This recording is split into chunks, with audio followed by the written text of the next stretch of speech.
Don't know where to begin. Maybe with the fact that I've seen it myself. Yes, the stories are true. Out there in the middle of nowhere, where the grass grows tall and the wind howls through the emptiness, there is an elevator shaft, a box of steel standing in a field. No building, no structure, just the doors, the light above them, and the hum of machinery far, far below. The shaft doesn't make sense. It shouldn't exist, but it does, and it only goes down. The first disappearance, they say, the first person to ride it was a farmer's son, 17 years old. Brave, reckless. His friends dared him, and he laughed and said, "Why not?" He stepped inside, pressed the only button, the one that simply read, "Down," and the doors closed. That was the last time anyone saw him. The elevator descended, gears grinding deep below the earth, vibrating the soil beneath their feet. The sound went on for minutes, then faded into silence. The doors never opened again. At first, people thought he'd run off, but his mother swore she could hear him screaming in her dreams, his voice echoing through metal walls. The legends grow. The field was avoided after that. Kids dared each other to run up and touch the doors at night. Some did, and swore they felt heat radiating from the metal. Others said if you pressed your ear against it, you'd hear whispers low, desperate, begging whispers, like 100 voices calling from the depths. Then there were the lights. Farmers said sometimes, just before midnight, they'd see the elevator rising faintly from the grass, glowing with a sickly yellow flicker. The doors would open, and something wet would drip onto the soil, always wet, like condensation or blood. One man claimed he saw muddy footprints leading away from it, stretching out into the field. The prints were enormous, not human, and they sank into the ground like something impossibly heavy had crawled out. The government tries to interfere, of course. It wasn't long before men in black trucks showed up. Government contractors, or so they called themselves. They built a fence around the shaft, posted guards, told the locals to forget what they saw. But the guards didn't last. Within a week, they were gone. One was found wandering miles away, muttering nonsense about doors that don't open into rooms. Another was discovered in his truck, eyes wide, fingernails bloody from clawing at the seatbelt, whispering over and over, "It won't stop going down. It won't stop." The rest were never found. The fence torn apart from the inside, and the shaft still there, waiting. Testimonies of the survivors. There are a handful of people who claim to have ridden it and returned. I don't know whether to believe them. One woman said the elevator stopped after an hour. The doors opened into a vast cavern of black stone. She saw things moving in the shadows' massive shapes, their eyes glowing dimly, watching her. She screamed and hit the button. The doors closed. She came back shaking, her hair white as snow. She was 23. She looked 50 when she returned. Another survivor said there weren't caverns. Instead, the elevator windows appeared. He swore he saw oceans of fire, cities buried under glass, and endless hallways of doors. Each door had a number, but no walls, no rooms, just doors, hanging in the void. He said, The voices came from behind them, begging him to open just one. He didn't. They all agreed on one thing. The farther you go, the harder it is to come back. My experience, I told myself I'd never go near it, but I did. I don't know what compelled me. Maybe curiosity. Maybe the way the shaft seemed to hum in my dreams, calling me. I drove out to the field one night. The moon was high. The grass whispered against my jeans as I approached, and then I saw it.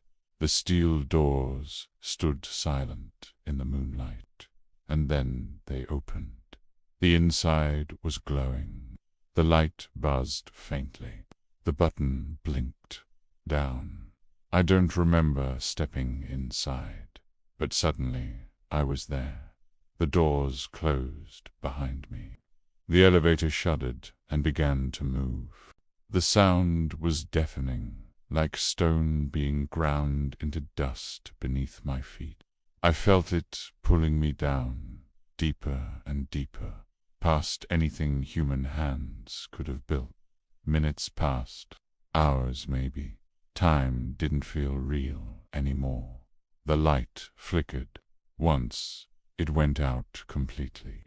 And in the dark, I swear I felt someone breathing next to me. When the light came back on, the panel had changed. There weren't numbers, just words. Lower, lower, lower. I slammed the button, begging to go back. The elevator shook violently. I thought it would tear apart. And then the doors opened. I was back in the field. It was morning. My car was covered in frost, and the grass around the shaft was pressed flat, like something enormous had been standing there watching. I didn't wait. I ran. The warning. I've never told anyone this until now. Not fully. People wouldn't believe me. But listen carefully. If you ever find yourself in that field, and you hear the faint ding of the elevator returning, don't look inside. Don't step closer, because it doesn't take passengers. It takes sacrifices. And no matter how far you go, no matter how long you ride, the elevator only goes down. And no one has ever reached the bottom. The shaft doesn't just stay in one place. That's the part most people don't know. It's been spotted in different fields, different states. Sometimes it appears overnight, the grass pressed flat where it rose. Sometimes it replaces things. A barn one day, a steel elevator the next. No foundation, no machinery, just the same rusted doors, the same humming vibration. Locals whisper that once you've seen it, it knows you. It follows you. Chapter 2. The Vanishing Town. There was a town Harlow. Population 612. It sat on farmland, quiet and peaceful. The elevator appeared there, right outside the schoolyard. Kids touched it during recess, daring each other to press the button. 3 went missing. Within a year, the town itself was gone. Satellite photos showed nothing but wheat fields, where homes used to be. No rubble, no ruins, just gone. But if you listen to the wind on quiet nights, radio operators say they pick up faint voices, the voices of children, crying out from deep below. Chapter 3. The Survivors Club. A secret group exists. Those who rode it and came back. They meet online under fake names, sharing their stories. I found them once. Their descriptions don't match. One swore he saw staircases stretching forever, lined with flickering fluorescent lights. Another claimed to hear his dead father calling his name just beyond the doors. And one said he went so deep the elevator opened to a place where there was no floor, just open sky. He looked down, and there were hundreds of other elevators falling past him, all different makes, different models, some ancient, some futuristic, dropping endlessly into the void. When he hit the button to return, his own elevator didn't move. It stayed suspended, like a fly in a spider's web, and something enormous reached up from the blackness below. He never posted again. Chapter 4. The machinery beneath. Some theorists believe the elevator isn't a machine at all. It's alive. The shaft is just its mouth. The gears are its bones grinding. The humming is its pulse. The farther you ride, the closer you are to its heart. One man, a geologist, claimed he made it to level 12. He said the doors opened into a cavern so large the ceiling was hidden by clouds. In the middle was something glowing, pulsating like a giant organ. Veins as wide as highways stretched into the darkness, and each one had an elevator attached to it, like blood vessels feeding into a beating heart. The geologist went mad within weeks. He gouged out his own ears, screaming, "It's still calling me. It's still calling me." Chapter 5. My descent. I swore I wouldn't return, but I did. I don't know why. Maybe because the dreams never stopped. The sound of the doors opening, the soft dings, the feeling of being watched whenever I closed my eyes. This time, the ride lasted longer. The numbers on the display flickered, glitching, then changing into words I couldn't understand. Symbols that shifted as I looked at them. The elevator shook violently, and then stopped.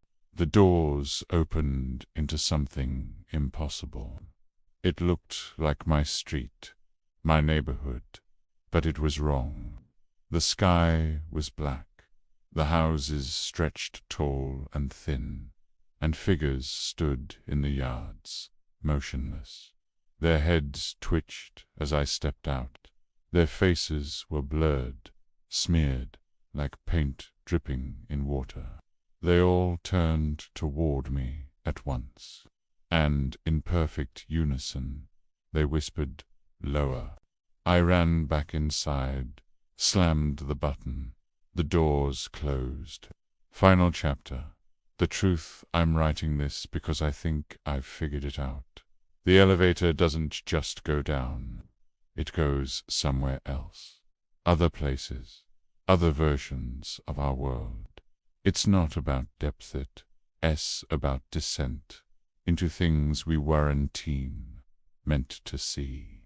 And the farther you go, the less chance you'll ever come back. I don't know how much longer I have before it finds me again.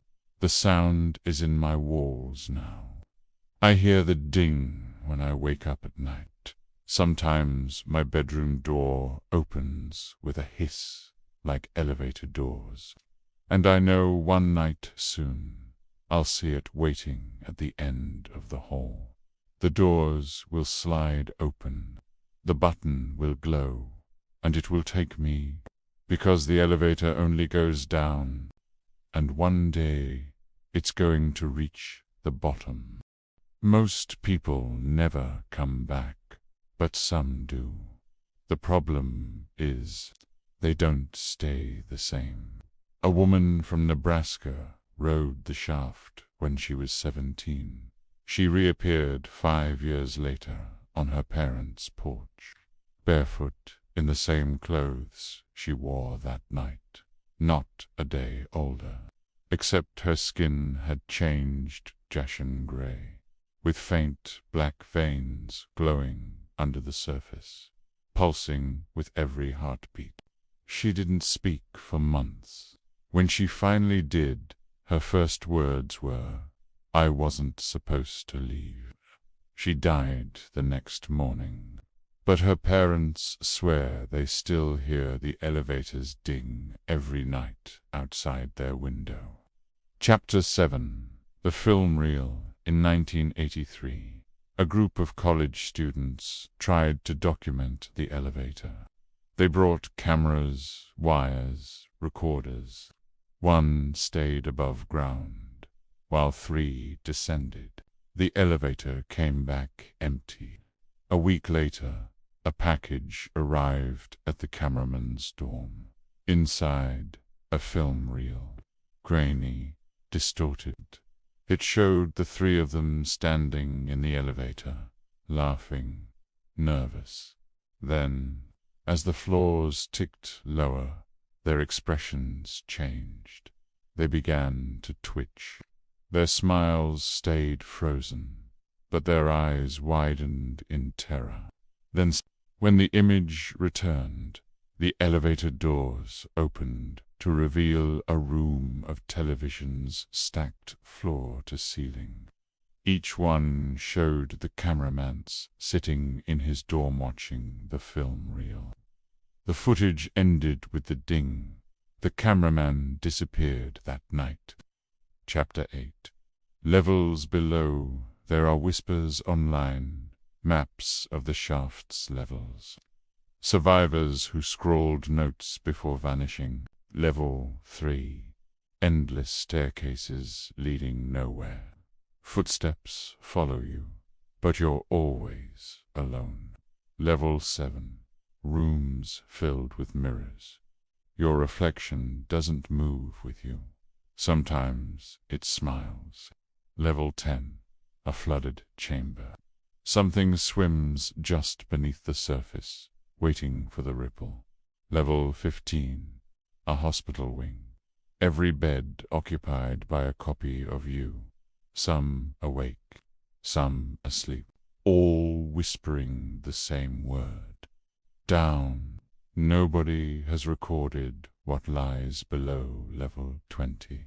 Chapter 9. The Cult of Descent. There are people who worship it.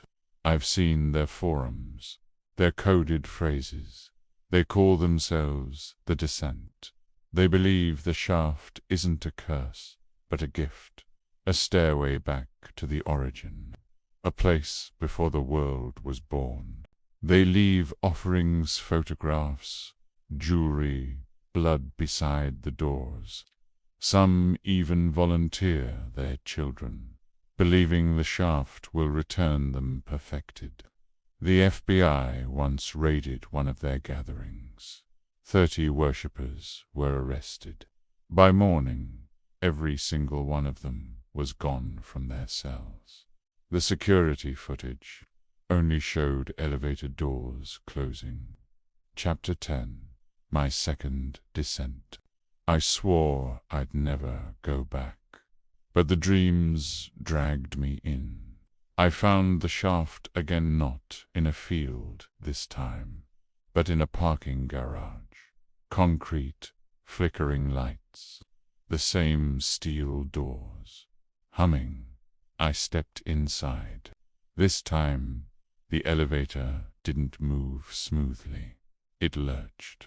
The numbers spun backwards, then forwards, then broke entirely.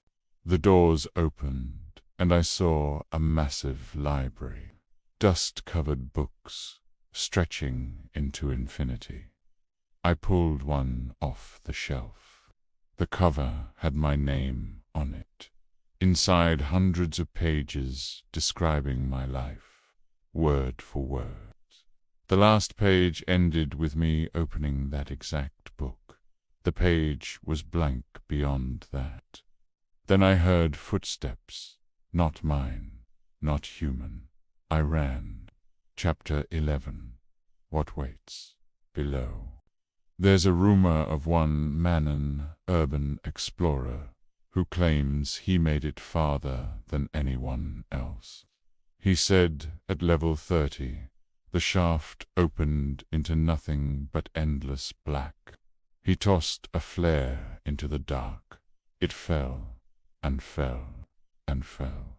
The light never reached the bottom, but something else rose to meet it. He didn't describe what he saw. He just uploaded an audio file. 30 seconds of metallic groaning, like colossal gears grinding. Then a voice deep, layered, impossible, whispered, "Keep going down." His account deleted itself an hour later. Final chapter. The last ding. The dreams are worse now. Sometimes I wake up and the walls of my bedroom slide apart, steel doors hissing open. The glow of the down button pulses in the dark. I don't know how much longer I can resist, because I think the shaft isn't a place, it's a hunger, a mouth that opens wherever it's called. And once you've seen it, once you've heard that ding, you can never escape. Sooner or later, you'll step inside again, and the elevator only goes down, and one day, someone will finally reach the bottom. Some researchers believe someone built the shaft. A single name keeps appearing in government files: Dr. Elias Harrow. An engineer in the 1950s, Harrow specialized in underground transit systems. He vanished during the Cold War, but in his private journals leaked online, he wrote about a contract not with nations, but with something older than nations. One passage stands out. The shaft must be constructed, not to contain, but to connect. I am not building an elevator. I am carving a vein through the world. 2 weeks after that entry, Harrow disappeared. His family found only a service bell on his desk. When pressed, it gave off that same unmistakable ding. Chapter 1-3. The numbers. Elevators have floor numbers. But in this shaft, the numbers aren't normal. Some survivors say the panel doesn't just count down. It shows dates, years, whole centuries flashing past like floors. One man claimed he stopped at minus 1912. When the doors opened, he found himself aboard the Titanic mid-voyage. He panicked, fled back inside. The doors closed just as the ship began to tilt. When he returned to the surface hours later, his clothes were damp, his pockets full of coal dust. The shaft, it seems, doesn't just go down. It goes back. Chapter 14. The children who play locals around certain shafts whisper about children seen at dusk. They gather near the doors, skipping, laughing, singing games.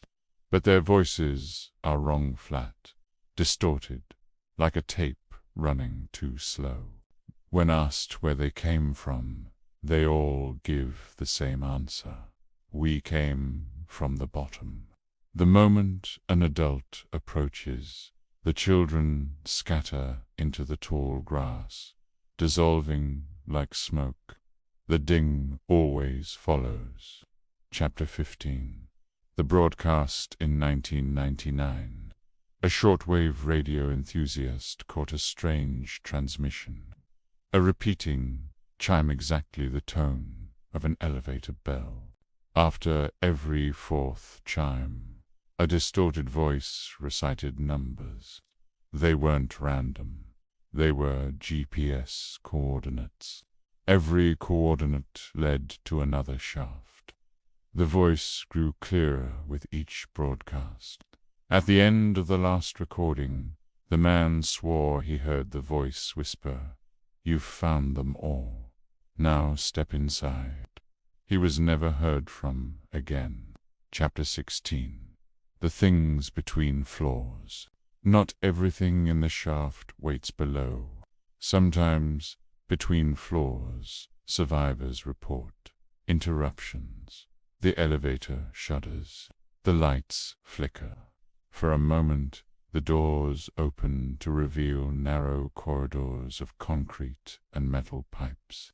Shadows scuttle along the walls, too many limbs bending the wrong way. One explorer shoved his camera through before the doors closed. The footage shows something pressing its face against the lens. Skin stretched tight, eyes completely black. When he reviewed the tape later, he realized the face was his own. Chapter 17. The call to descent. Once you've ridden the elevator, you're never free. It starts with dreams of the ding. Then reflections in glass move too slowly.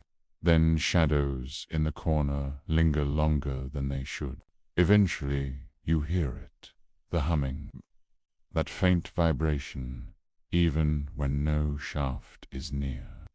Survivors say the hum grows louder until one day a door appears unaware in your house, at your work, on a deserted road. Always the same steel doors, always the same button, and eventually you press it. Chapter 18. The final entry. There's one last document, found on an abandoned laptop in a motel room, titled only elevator_log txt. The entries read like a journal, each floor described in detail. The last entry stops abruptly. Level 44. A room filled with clocks, all ticking, but all wrong. They're counting down. Each clock has my name scratched into its face. One just struck 0. The ding is louder now. I think the doors are... The file ends there. The motel's security camera shows the occupant leaving at 3:14 a.m., but not through the lobby. He left through a set of steel doors that no one else saw. Most never come back from the shaft, but sometimes they do. Not whole, not right. In 2007, a missing hiker was found wandering miles from his home. His skin was pale, his hair completely white, though he was only 26. He muttered the same phrase over and over. I didn't reach the bottom. I didn't reach the bottom. Doctors placed him in psychiatric care. But every night at exactly 3:17 a.m., the hospital's elevator dinged on its own. Each time, the man would scream until his vocal cords tore. He died 2 weeks later, face twisted into a grin. Chapter 20. The reverse elevator lower voice. Suspenseful pacing. There are rumors of an opposite version, one that doesn't appear in fields, but in abandoned buildings. Unlike the shaft in the open, this one only has an up button. Survivors say pressing it takes you higher and higher, past any rooftop, past the clouds, into an endless tower of black stairs. The walls whisper in languages no one knows.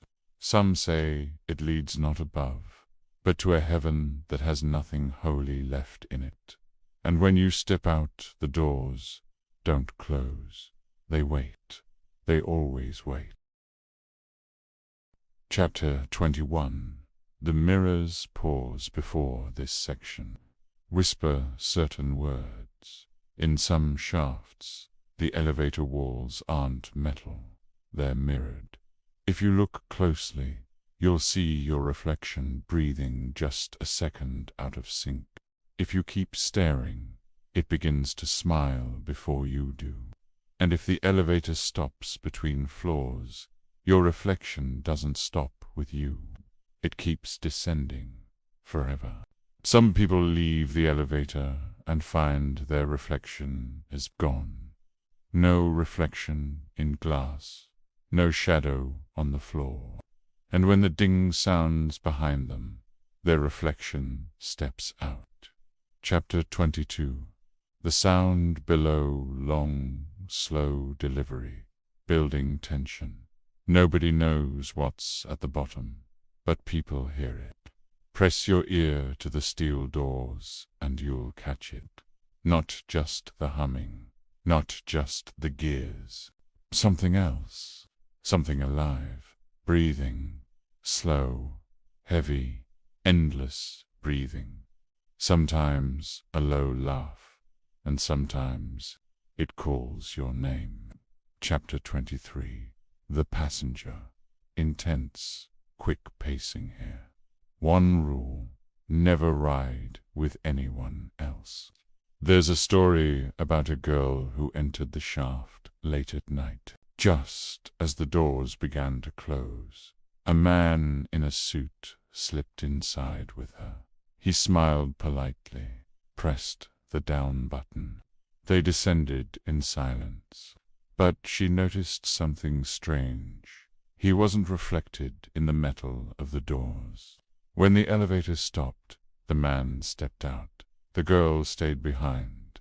The doors closed. She thought she was safe. But when she returned to the surface, she checked the security footage. There was no man in the recording, only her, smiling at herself. Chapter 24. The forgotten floors. Calm, story-like tone. Sometimes the elevator doesn't take you back to the surface. Instead, it stops on floors that aren't supposed to exist. A hospital wing where every bed is filled with people wearing your face. By a school hallway where the lockers rattle, as if something inside is desperate to get out. A hotel lobby with no exit door. Lonely more elevators, all waiting. Travelers who wander these floors too long. Forget they ever lived another life. They become part of the floors, part of the elevator's memory. Chapter 25. The final descent. Whisper this slowly, with pauses between sentences. Some say the shaft has no bottom. Others say it does. But you can only reach it if you surrender completely. The final floor. The last ding. The doors open to an infinite dark. You don't see what's inside. You only feel it, the presence. Vast, eternal. And then the doors close. You never go up again. But sometimes the ding echoes back on the surface, and the shaft waits for the next passenger.